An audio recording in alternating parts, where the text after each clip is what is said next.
ഇന്നത്തെ വീഡിയോയിൽ നമ്മൾ വളരെ സ്പെഷ്യലായിട്ടുള്ളൊരു വളമാണ് തയ്യാറാക്കാൻ പോകുന്നത്.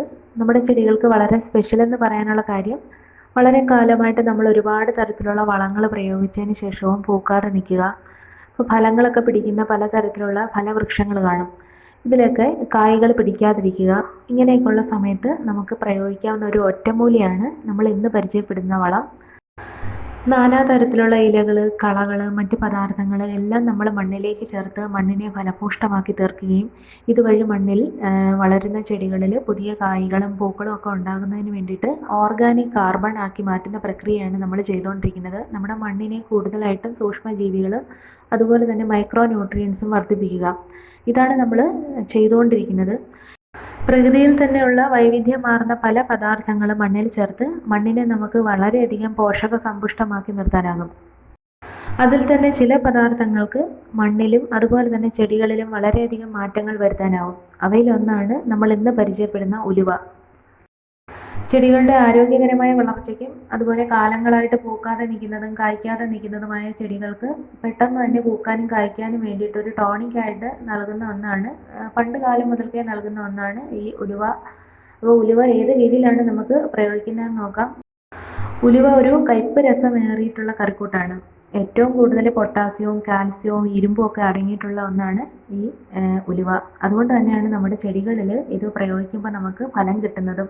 അതുപോലെ തന്നെ സൂക്ഷ്മ മൂലകങ്ങളുടെ ഒരു കലവറയാണിത്. ഈ സൂക്ഷ്മ മൂലകങ്ങൾ കൃത്യമായ അളവിൽ ഇത് ഉള്ളത് കൊണ്ടുമാണ് നമ്മൾ ഇതിൻ്റെ സത്ത് ചെടികളിലേക്ക് പ്രയോഗിക്കുമ്പോൾ, ഏകദേശം പൂക്കാതെ നിൽക്കുന്ന ചെടികളിൽ പോലും നമ്മളിത് പ്രയോഗിക്കുമെന്ന് പറഞ്ഞു. അപ്പോൾ ഇതിൽ കൂടുതൽ ഫലം കിട്ടുന്നതിൻ്റെ കാര്യം ഇതിൽ ഏറ്റവും കൂടുതൽ ഗുണങ്ങൾ അടങ്ങിയിട്ടുള്ളത് കൊണ്ട് തന്നെയാണ്. സൂക്ഷ്മ മൂലകങ്ങൾ, അതായത് മൈക്രോ ന്യൂട്രിയൻസ് കൃത്യമായ അളവിൽ നമ്മുടെ ചെടികൾക്ക് കിട്ടിയാൽ തന്നെ പൂക്കുന്നതിനും കായ്ക്കുന്നതിനുമുള്ള ലക്ഷണങ്ങൾ കാണിച്ചു തുടങ്ങും. അപ്പോൾ ഇത് നമ്മുടെ ചെടികളിലേക്ക് പ്രയോഗിക്കുന്നത് ഏത് രീതിയിലാണെന്ന് നോക്കാം. അപ്പോൾ നമ്മളൊരു 50 ഗ്രാമോളം ഉലുവ എടുത്തു വെക്കുക. അപ്പോൾ വറുത്തതൊന്നുമല്ല, പച്ച ഉലുവ തന്നെ നമ്മൾ നേരിട്ട് മിക്സിയിലേക്ക് ഇട്ട് പൊടിച്ചെടുക്കാവുന്നതാണ്. അപ്പോൾ കുതിർത്തതിന് ശേഷമൊക്കെ നമ്മളിത് അരച്ചെടുക്കുമ്പോൾ ഇതിന് ഒരു പശപ്പുണ്ട്. അപ്പോൾ അത് ഒട്ടിയിരിക്കും. അതുണ്ടാവാതിരിക്കാനാണ് നമ്മൾ പച്ച ഉലുവ തന്നെ മിക്സിയിലിട്ടൊന്ന് പൊടിച്ചെടുക്കുന്നത്. അപ്പോൾ ഇതുപോലെ നമ്മൾ ഒന്ന് പൊടിച്ചെടുത്തു. ഇനി ഇതിലേക്ക് 2 സ്പൂൺ ശർക്കര കൂടി ചേർക്കണം. അപ്പോൾ നമ്മൾ ഈ വളം തയ്യാറാക്കി വെച്ച് കഴിഞ്ഞാൽ ഇത് കുറേ നാൾ നമുക്കിരിക്കും. അതിന് വേണ്ടിയിട്ടാണ് നമ്മൾ ശർക്കര കൂടി ചേർക്കുന്നത്. അപ്പോൾ ഇത്തരത്തിൽ ഉലുവയിൽ നിന്നുള്ള വളമൊക്കെ നമുക്ക് അപ്പോഴപ്പോഴും തയ്യാറാക്കുന്നതിന് വലിയ വിഷമമായിരിക്കും. അപ്പോൾ നമ്മൾ കുറച്ച് നാളത്തേക്ക് ഇത് തയ്യാറാക്കി വെച്ച് കഴിഞ്ഞാൽ വളരെ എളുപ്പത്തിൽ നമുക്കിത് ചെടികളിലേക്ക് പ്രയോഗിക്കാനായിട്ട് സാധിക്കും. ഇത് നന്നായിട്ട് യോജിപ്പിക്കുക. ഇതിൽ കുറച്ച് വെള്ളം കൂടി ചേർത്ത് നമുക്ക് കുഴമ്പ് രൂപത്തിലാക്കി വെക്കേണ്ടതുണ്ട്. അപ്പോൾ അതിനു മുമ്പ് നമുക്ക് മറ്റൊരു പാത്രം എടുത്ത് വെക്കുക, ഒരു അടപ്പുള്ള ഒരു ജാർ എടുത്ത് വെക്കുക. അപ്പോൾ ഇതുപോലെ ഒരു ചെറിയൊരു ജാർ എടുത്ത് വെച്ച് കഴിഞ്ഞാൽ നമുക്ക് ഈ പൊടി ഇതിനുള്ളിലേക്ക് ഇട്ട് കൊടുക്കാം. അപ്പോൾ ഈ ശർക്കരയും അതുപോലെ ഉലുവയും ചേർന്ന ഈ ഒരു മിശ്രിതം നമ്മൾ ഇതിലേക്ക് ഇട്ട് കൊടുത്തു. ഇനി ഇതിലേക്ക് നമ്മൾ കുറച്ച് വെള്ളം കൂടി ഒഴിച്ച് ഇത് നന്നായിട്ട് യോജിപ്പിച്ച് കൊടുക്കണം. അപ്പോൾ നമ്മൾ ഇത് നന്നായിട്ട് ഇളക്കി യോജിപ്പിച്ച് കൊടുക്കണം. ഇപ്പോൾ ഈ ശർക്കര ഒരു പാനി രൂപത്തിൽ ഇതിലേക്ക് ലയിച്ചിറങ്ങി നിൽക്കും. അപ്പോൾ അങ്ങനെ നന്നായിട്ട് ഇളക്കി കൊടുത്തെങ്കിൽ മാത്രമേ ഇത് ശർക്കര നന്നായിട്ട് ലായനി രൂപത്തിലായി മാറത്തുള്ളൂ. എങ്കിലേ ഈ ഒരു പ്രവർത്തനം നടക്കത്തുള്ളൂ. നമ്മുടെ ഈ ഉലുവയിലുള്ള സത്തെല്ലാം ഈ വെള്ളത്തിലേക്ക് ഇറങ്ങും. ഇങ്ങനെ ഇത് പുളിച്ച് കുറച്ച് ദിവസങ്ങൾ കൊണ്ട് തന്നെ നല്ല രീതിയിൽ ഒരു വളമായി മാറും. അപ്പോൾ ഇപ്പോൾ തന്നെ നമുക്ക് കണ്ടാൽ മനസ്സിലാവും ഈ ഒരു രീതിയിൽ ഇരിക്കുകയാണ്. അപ്പോൾ നമ്മൾ ഇങ്ങനെ തയ്യാറാക്കി വെച്ച് കഴിഞ്ഞാൽ ഇത് എത്ര നാൾ വേണമെങ്കിലും കേടുകൂടാതെ ഇരിക്കും. ഇത് വെള്ളത്തിലേക്ക് ചേർത്ത് കൊടുത്ത് നമ്മുടെ ചെടികളിലേക്ക് പ്രയോഗിക്കേണ്ടത് എങ്ങനെയാണെന്ന് നമുക്ക് നോക്കാം. അതിനു മുമ്പ് നമുക്ക് ഈ ഉലുവ ഇതുപോലെ കുതിർത്ത് ഉപയോഗിക്കുകയും ചെയ്യും. അപ്പോൾ ഇതും നമുക്ക് ചെടികളിലേക്ക് പ്രയോഗിക്കാം. ഇത് ഓർക്കിഡ് പോലുള്ള ചെടികളിൽ നമുക്ക് പച്ച ഉലുവ തന്നെ വെള്ളത്തിലേക്ക് ഇട്ട് വെച്ച് കഴിഞ്ഞാൽ അതിൻ്റെ സത്ത് എടുക്കാനാവും. അപ്പോൾ ഇത് ഒരു 2-3 മണിക്കൂർ ആയപ്പോൾ തന്നെ ഈ ഒരു നിറത്തിലേക്ക് മാറിയിട്ടുണ്ട്. നമുക്ക് ഒരു രാത്രിയൊക്കെ വെച്ച് കഴിഞ്ഞപ്പോൾ രാത്രി ഇത് വെള്ളത്തിലിട്ട് വെച്ച് കഴിഞ്ഞാൽ രാവിലെ ഇത് എടുക്കുമ്പോൾ നല്ല ഈ ഒരു കളറിലാവും. ഇത്തരത്തിൽ നമ്മൾ തയ്യാറാക്കി വെച്ച ഈ ലായനി 100 മില്ലി മുതൽ 200 മില്ലി വരെ നമുക്ക് 1 ലിറ്റർ വെള്ളത്തിൽ കലർത്തി ചെടികളിൽ പ്രയോഗിക്കാവുന്നതാണ്. അപ്പോൾ ഓർക്കിഡ് പോലുള്ള ചെടികളിലൊക്കെ നമുക്ക് ഇത്തരത്തിൽ തയ്യാറാക്കിയ ലിക്വിഡായിരിക്കും കൂടുതലായിട്ടും പ്രയോഗിക്കാനായിട്ട് നല്ലത്. ഈ ലിക്വിഡ് നമുക്ക് ഇലകളിലും വേരുകളിലുമൊക്കെ സ്പ്രേ ചെയ്ത് കൊടുക്കാം. ഇനി നമുക്ക് ഉലുവ വെള്ളത്തിലിട്ട് തിളപ്പിച്ചും ആറിയതിന് ശേഷം ചെടികളിലേക്ക് പ്രയോഗിക്കാവുന്നതാണ്.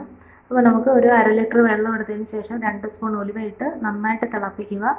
ഇതിന് ശേഷം നമുക്ക് ഈ ഒരു സത്തെടുത്തതിന് ശേഷവും ചെടികളിലേക്ക് പ്രയോഗിക്കാവുന്നതാണ്. ഇത്തരത്തിൽ ഉലുവ വെള്ളത്തിലിട്ട് തിളപ്പിച്ചതിന് ശേഷം നമ്മൾ തയ്യാറാക്കിയ സത്ത് 100 മില്ലിയാണ് 1 ലിറ്റർ വെള്ളത്തിലേക്ക് ചേർത്ത് കൊടുക്കുന്നത്. അതിനുശേഷം നമുക്ക് ചെടിയുടെ വേരുകളിലും ഇലകളിലും എല്ലാം സ്പ്രേ ചെയ്ത് കൊടുക്കാവുന്നതാണ്. അപ്പോൾ നമ്മൾ ഏത് രീതിയിൽ പ്രയോഗിച്ചു കഴിഞ്ഞാലും അത് കൂടുതലായിട്ട് നമ്മുടെ ചെടി ആഗിരണം ചെയ്യുന്ന ഒരു വളം തന്നെയാണിത്. നമുക്ക് ദീർഘനാളത്തേക്ക് ഉപയോഗിക്കാനാണെങ്കിൽ നമ്മൾ ആദ്യം പറഞ്ഞ രീതിയിൽ ശർക്കരയും അതുപോലെ ഉലുവ പൊടിച്ചതും ചേർത്തിട്ട് വെക്കേണ്ടതാണ്. അപ്പോൾ ഈ 2 രീതി അല്ലാതെ നമ്മൾ കുതിർത്ത് ഒന്നുകിൽ തിളപ്പിച്ചൊക്കെ എടുക്കുന്നത് നമുക്ക് അപ്പോൾ തന്നെ ഉപയോഗിക്കാവുന്ന രീതിയിലാണ്.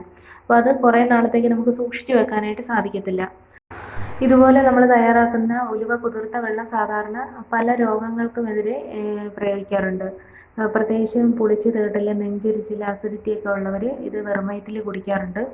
അതുപോലെ തന്നെ ഈ പ്രമേഹത്തിനുള്ള ഒരു ഔഷധമായിട്ടും ഇൻസുലിൻ വർദ്ധിപ്പിക്കുന്നതിനായിട്ട് ഇത് കുടിച്ചു കഴിഞ്ഞാൽ സാധിക്കുമെന്നാണ് പൊതുവെ അറിയപ്പെടുന്നത്. അതുപോലെ തന്നെ ശരീരത്തിലെ വിഷാംശങ്ങളെയൊക്കെ പുറന്തള്ളുന്നതിനായിട്ട് ഇത് കുടിച്ചു കഴിഞ്ഞാൽ സഹായിക്കും.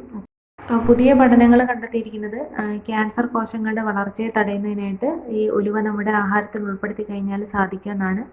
അതുപോലെ തന്നെ ഹൃദ്രോഗ സാധ്യത കുറയ്ക്കും.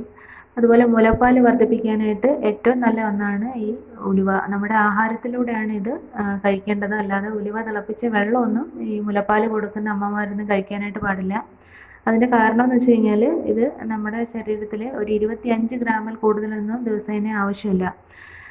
വളരെ മിതമായ അളവിൽ മാത്രം മതി നമ്മുടെ ശരീരത്തിൽ ഇതിൻ്റെ ആവശ്യകത.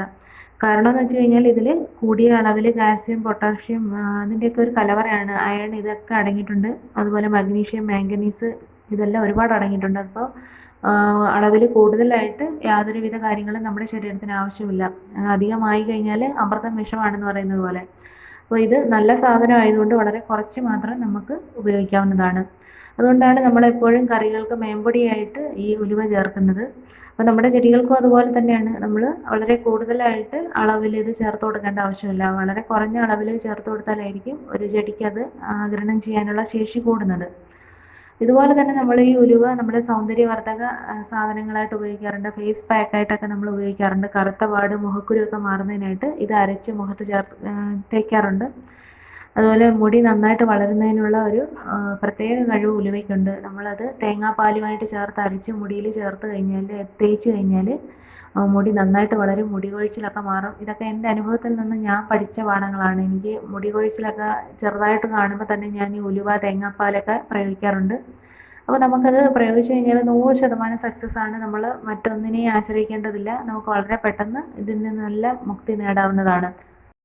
ഇനി നമുക്കിതെങ്ങനെയാണ് നമ്മുടെ ചെടികളിലേക്ക് പ്രയോഗിക്കേണ്ടതെന്ന് നോക്കാം. അപ്പോൾ നമ്മൾ ആദ്യം തയ്യാറാക്കി വെച്ച ശർക്കരയോടൊപ്പം ചേർത്ത് വെച്ചിട്ടുള്ള ഉലുവ പൊടിച്ചത്. അപ്പോൾ അത് നമുക്ക് എത്ര നാൾ വേണമെങ്കിലും കേടുകൂടാതിരിക്കുന്നതിന് വേണ്ടിയിട്ടാണ് നമ്മൾ തയ്യാറാക്കി വെച്ചത്. അപ്പോൾ ഇതുപോലെ അത് എടുത്തതിന് ശേഷം 1 ബക്കറ്റ് വെള്ളത്തിലേക്ക് 1 സ്പൂൺ ഇട്ട് നമ്മൾ ലയിപ്പിച്ച് കൊടുക്കുക. അപ്പോൾ ഇതിൻ്റെ ആവശ്യകത മാത്രമേ ഉള്ളൂ നമുക്ക്.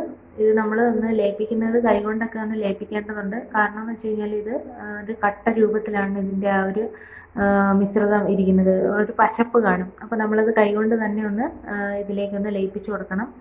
അതിനുശേഷം നമുക്ക് ഇത് ചെടികളിലേക്ക് പ്രയോഗിച്ച് കൊടുക്കാം. ഈ ഒരു ബക്കറ്റ് വെള്ളം ഏകദേശം ഒരു 4 ലിറ്ററോളം വെള്ളമൊക്കെ കാണും. അപ്പോൾ നമ്മളൊരു ചെറിയ ബക്കറ്റാണ് എടുത്തിട്ടുള്ളത്. അതുകൊണ്ടാണ് നമ്മൾ 1 സ്പൂൺ മാത്രം ചേർത്തിട്ടുള്ളത്.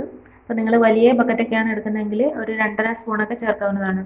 അപ്പോൾ നമ്മൾ മിക്കവാറും എല്ലാ പൂക്കളുണ്ടാകുന്ന ചെടികളിൽ ഇത് പ്രയോഗിച്ചു കൊടുക്കാം. നമ്മുടെ കടലാസ് ചെടി, അതുപോലെ ഗ്രൗണ്ട് ഓർക്കിഡുകൾ, റോസ്, ബിഗോണിയ, എല്ലാ തരം ചെടികൾക്കും നമുക്കിത് ഒഴിച്ചു കൊടുക്കാവുന്നതാണ്. പച്ചക്കറികൾക്ക് നമുക്കിത് ചേർത്ത് കൊടുക്കാൻ ധൈര്യമായിട്ട് നമുക്കിത് ചെടികളുടെ ഇലകളിലും എല്ലാം പ്രയോഗിക്കാവുന്നതാണ്. അതിനോടൊപ്പം നമുക്ക് നമ്മുടെ പഴങ്ങൾ പിടിക്കുന്ന പലതരത്തിലുള്ള സസ്യങ്ങളുണ്ട്. അതിലെല്ലാം നമുക്ക് പല രീതിയിലുള്ള നമ്മൾ ബഡ് തൈകളൊക്കെ വാങ്ങി വെക്കാറുണ്ട്, പഴങ്ങൾ പിടിക്കുന്ന. അതിലൊക്കെ നമുക്കിത് ചേർത്ത് കൊടുക്കാം. ചുവട്ടിലും അതുപോലെ തന്നെ ഇലകളിലും എല്ലാം സ്പ്രേ ചെയ്ത് കൊടുക്കാം. നമുക്ക് പെട്ടെന്ന് തന്നെ അതിൻ്റെ ഒരു ഫലം കിട്ടുന്നതാണ്. പിന്നെ പ്രത്യേകിച്ച് നമ്മളിത് പ്രയോഗിക്കുന്നത് ദിവസേന നമ്മൾ നനയ്ക്കുന്ന കൂട്ടത്തിൽ ഇത് 1 സ്പൂണോ 2 സ്പൂണോ ഒക്കെ ചേർത്ത് 1 ബക്കറ്റ് വെള്ളത്തിൽ ചേർത്തതിന് ശേഷം നമ്മൾ ചുവട്ടിൽ ഒഴിച്ചു കൊടുക്കുന്നതായിരിക്കും ഏറ്റവും നല്ലത്. അപ്പോൾ നമുക്ക് വെള്ളവുമാവും അതിനോടൊപ്പം വളവുമാവും. അപ്പോൾ ആഴ്ചയിൽ 1-2 ദിവസമൊക്കെ നമുക്കിത് ചെയ്തു കൊടുക്കാം.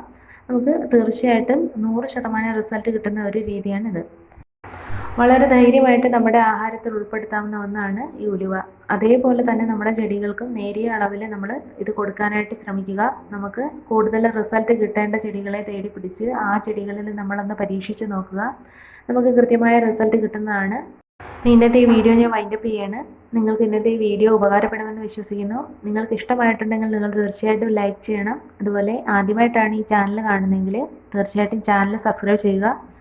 അപ്പോൾ നമുക്ക് അടുത്ത വീഡിയോയിലൂടെ വീണ്ടും കാണാം. ബൈ.